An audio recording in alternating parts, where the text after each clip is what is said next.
స్థిరపరచువాడవు, బలపరచువాడవు, పడిపోయిన చోటే నిలబెట్టువాడవు, ఘనపరచువాడవు, హెచ్చించువాడవు, మా పక్షము నిలిచి జయమిచ్చువాడవు, స్థిరపరచువాడవు, బలపరచువాడవు, పడిపోయిన చోటే నిలబెట్టువాడవు, ఘనపరచువాడవు, హెచ్చించువాడవు, మా పక్షము నిలిచి జయమిచ్చువాడవు.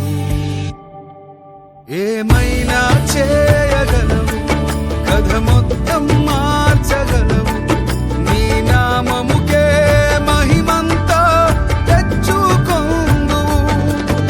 ఏమైనా చేయగలవు, కథ మొత్తం మార్చగలవు, నీ నామముకే మహిమంతా తెచ్చుకొందువు.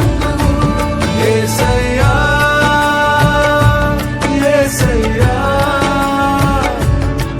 నీకే సాధ్యము. యేసయ్యా, యేసయ్యా,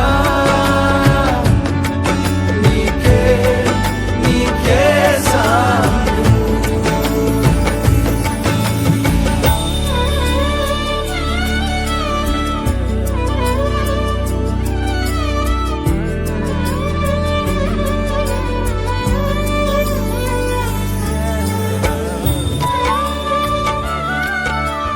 ఎడారిలో ప్రవాహములు.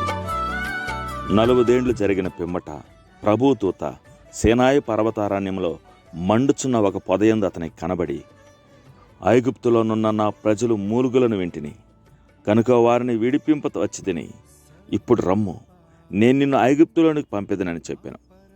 అపోస్తల కార్యములు 7, 30, 32, 34. మహా గొప్ప సేవకై అది మహా గొప్ప సిద్ధపాటు. దేవుడు ఆలస్యం చేసిన ఎడల పని చేయకుండా లేడని తెలుసుకోవాలి. ఆయన తన సాధనములను సిద్ధపరుస్తున్నాడు, మన శక్తులను పరిపూర్ణము చేయిస్తున్నాడు. నియమిత సమయంలో నియమిత కార్యమును చేయుటకు లేవగలం.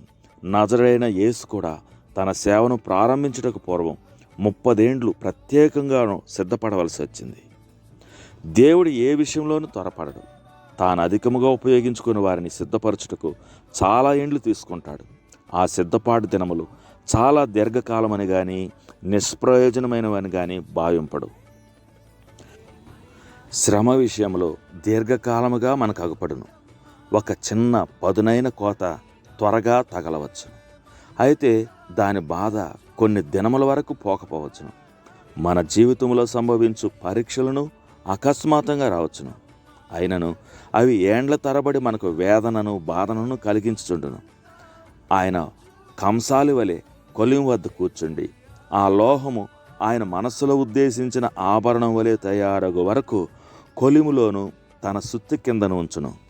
ఆయన హస్తము చాటును దాగి ఉన్న సుందర రూపం మనకు కనబడకపోవచ్చును, అయినా అగ్ని పరీక్ష వలనే అది మనకు అనుభవమగును. యేసేపు జీవితంలో ఎదురైన ప్రతి పరీక్ష దీర్ఘముగాను కఠినముగాను ఉండెను. అయితే అవి అతనిని ఆకాశ సింహాసనం నెక్కించెను. కనుక యేసేపు వలె దుఃఖ పాఠశాలలో నేర్చుకునవలసిన పాఠములన్నిటినీ జాగ్రత్తగా నేర్చుకుందాం. అవి సంపూర్ణమగు వరకు విడుదలకు ప్రయత్నింపకూడదు, తప్పించుకొనకూడదు. దేవుడు మనలను ఉన్నత సేవకై తర్ఫీదు చేయుచున్నాడని గుర్తించి సహనముతో ఆ తర్ఫీదును పొందుదాం.